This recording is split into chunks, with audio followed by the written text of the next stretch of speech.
Yo, how's it going, guys? I've been on vacation, so Banlist reaction comes a bit late, but I got that dismantling guide for you here, how to get free crafting points in Yu-Gi-Oh! Master Duel. This works for every ban list. Here's a quick run through how to do it. First, let's get to the cards that got unlimited. We got all of the Dragon Rulers now. Blaster's already been at 3, and the other ones all got unlimited.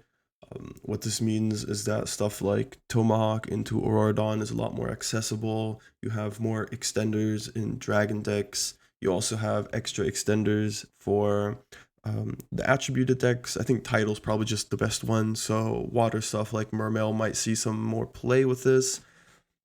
What this means for me is I'm going to be milking the Aurora Dawn content because I personally think that's going to be the next card to get hit. Since hitting Draco Sack doesn't really make any sense. Tomahawk might get hit, but I mean, might as well just hit the Auroradon, which is the main payoff that makes this so obnoxious and powerful as a strategy. Next up, we have Speedroid Terrapower, baby. 1 billion years of Speedroid best deck. We're gonna go straight to tier 0 with this one. I wish. This used to be limited in the past because you would run 3 Terratop, 1 Takatomborg, and that just gives you a free rank 3, namely the MX Saber Invoker. This does some illegal stuff like going into Trident or Isolde. Trident not as powerful anymore, but back then it used to be really strong.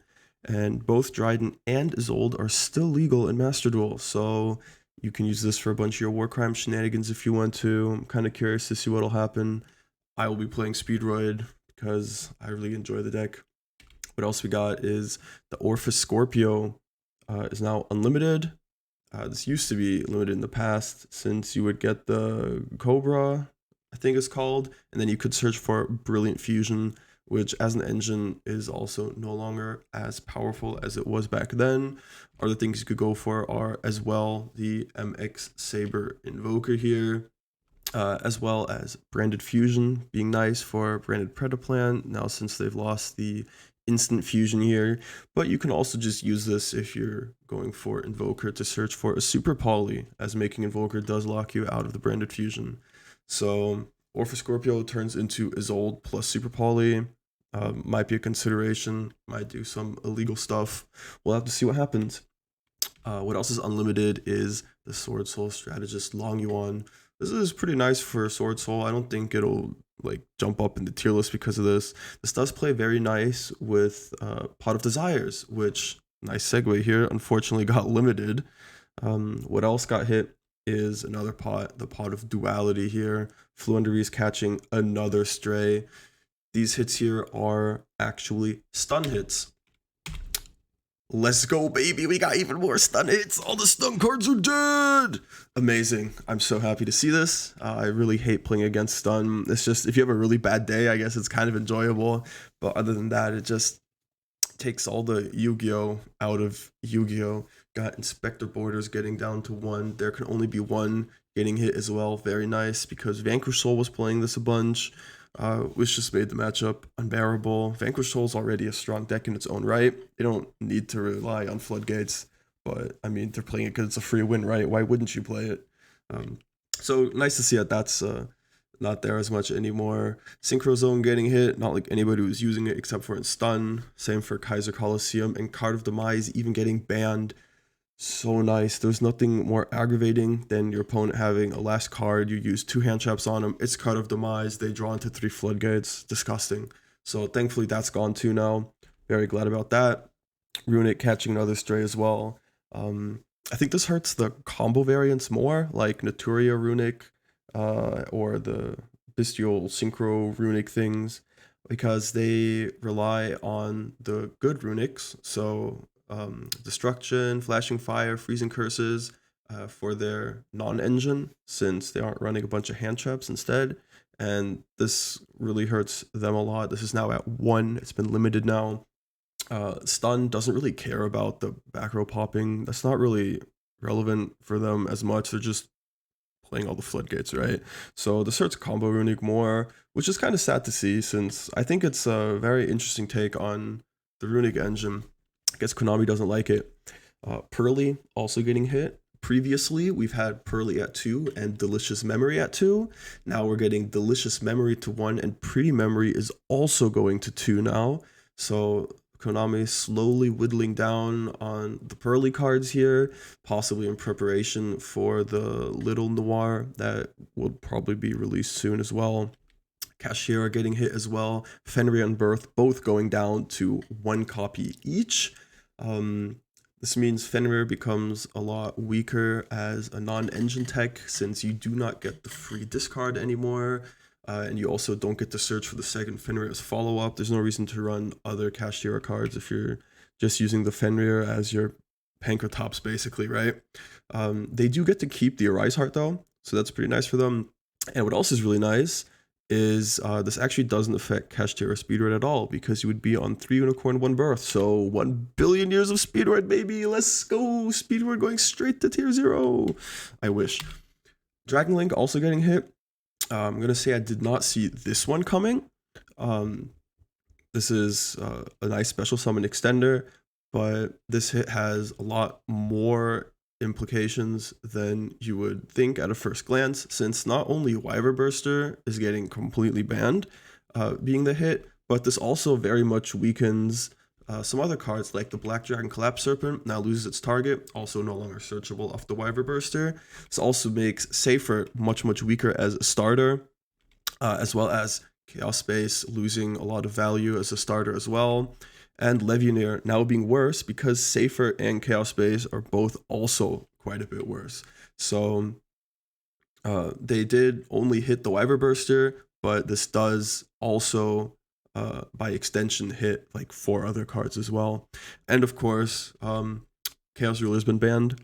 Kind of sad. Looks like Chaos Ruler is no more. I spent like 5 whole minutes making this in Paint. Please like, comment, subscribe for this.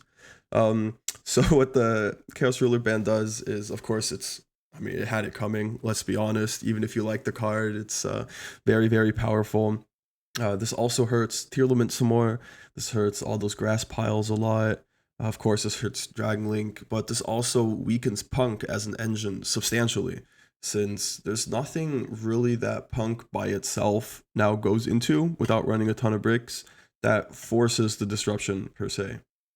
So previously you could Italy into Xiamen, into Foxy 2, into Chaos Ruler, and one of those cards was getting hit by a hand trap, guaranteed, because they just get you so much value.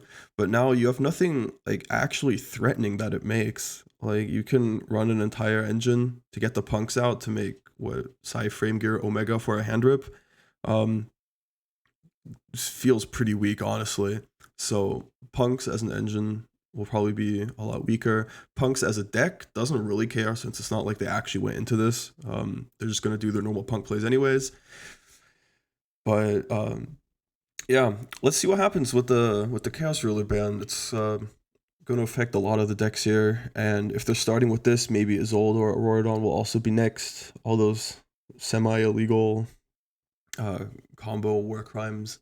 What else got hit is the Superheavy Samurai Soulbreaker armor. Nobody cares about this. This is an FTK enabler. This is just a pre-hit, since the new support is going to come out in the next pack. All this does is just burn FTK. Nobody's going to miss this. This doesn't matter for any deck at all, unless you wanted to FTK with them. But I mean, there's still a lot of FTKs legal. I personally think this is a really good hit. Thank God it's not in the game anymore, and we get to actually just play some more Super Heavies after the support comes out. Now, the part you have all been waiting for, the dismantling the banned cards to get the free crafting points, baby. First of all, you have to wait until the ban list is live. This is on the 10th, I believe. And for each copy of a card that gets limited, you get a full refund. So, for example, Pot of Duality is going from 2 to 1. So we are losing 1 copy of Duality, which means you can dismantle 1 copy of Duality for a free refund. Pot of Duality, by the way, don't actually dismantle the card Duality. Another example, Kashtira Birth is going from 3 to 1. So we are losing 2 copies of Birth, which means that you can dismantle 2 copies of Birth and get a refund for 2 full cards. So this means we can roll for royals, since the way the full refund works is it just gives you plus 20 crafting points refunded on top of your normal dismantle.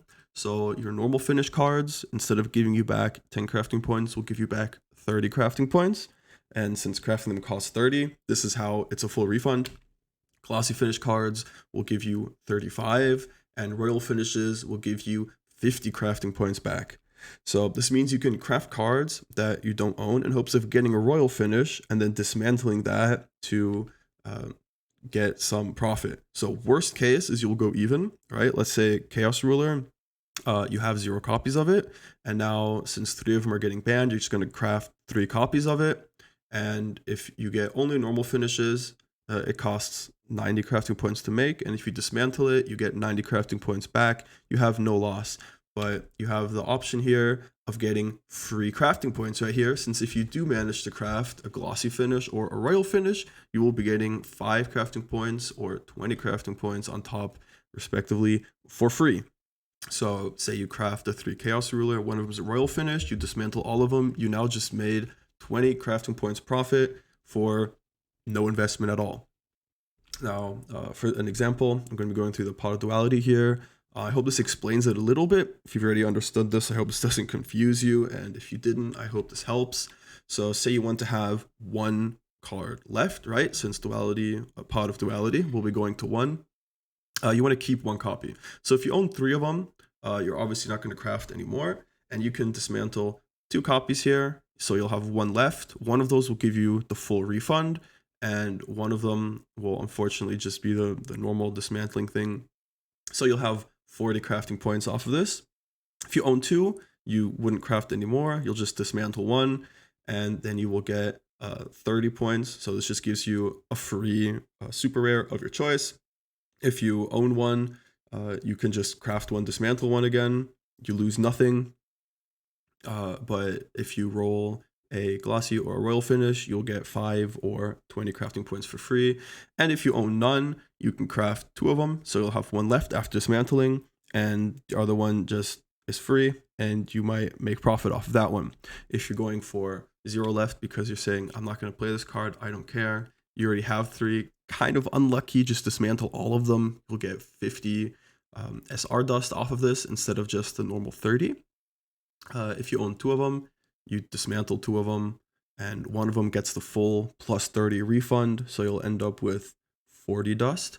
If you own 1 copy and you dismantle it, you just get 30 for free, so that's just a free super rare of a choice. And if you own none of them, you can again craft 1, dismantle 1, and that way you'll have 0 left at the end, but you will have at least your 30 SR dust investment back, possibly getting plus 5 or plus 20. Now, of course, this is a lot better for ultra rare cards, since ultra rare dust is a lot harder to come by. So if you have enough dust to craft a single one, you can just craft it, dismantle it, craft it, dismantle it again. So the cards where you can dismantle 1 copy are going to be the Kashtira Fenrir. There can be only 1. Now there can actually only be 1. Nice. Pot of Duality, Pot of Desires, and Runic Destruction. You'll get 1 copy of each of these fully refunded. Up next, we have the Inspector Border, Kashtira Birth, Kaiser Coliseum, and Card of Demise, losing 2 copies. So you can dismantle 2 copies of these guys, get full refund on 2 of these copies. And the cards that are completely banned from being at 3 are the Chaos Ruler and the Wyver Burster.